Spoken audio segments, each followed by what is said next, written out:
En cette période de crise sanitaire, je voulais savoir quelles sont les difficultés de tes clients en ce moment, leurs besoins. Alors, leur difficulté, c'est une baisse de la fréquentation et des voyageurs.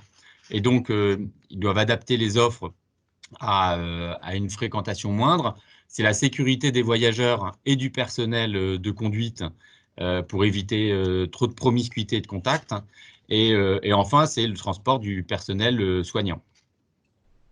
Est-ce que du coup, par rapport à ces besoins, il y a déjà des actions que tu as pu mettre en place auprès de tes clients sur le terrain? Alors, pour les clients, on a mis en place plusieurs solutions. La première, ça a été de collecter auprès de chaque réseau les services qui sont mis en place de façon dégradée pendant la période de Covid pour pouvoir informer les voyageurs pour qui le service client est un filet de sécurité.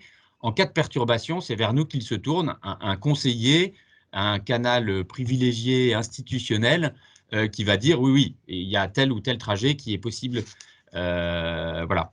Donc ça, c'est un premier axe de réponse qui est pour les clients voyageurs d'avoir une information up-to-date à travers un canal bien identifié.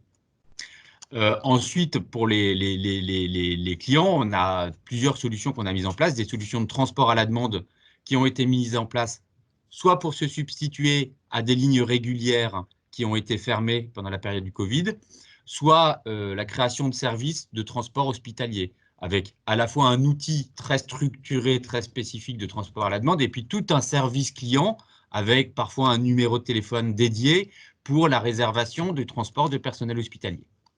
Et quand tu parlais aussi du troisième point qui était la partie sécurité pour les paiements ou pour les conducteurs aussi des véhicules, Alors voilà, alors on a des solutions de vente de titres unitaires ou de vente de titres sans contact, soit par des solutions de M-Ticket ou de SMS+, qui permettent d'acquérir des titres unitaires à bord sans contact et sans échange de monnaie avec le conducteur.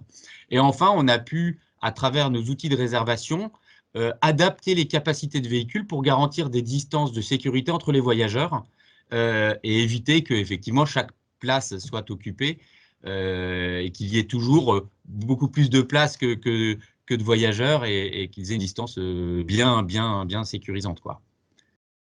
Ok, bah écoute, je te remercie Baptiste, super, je te souhaite une bonne journée et à bientôt.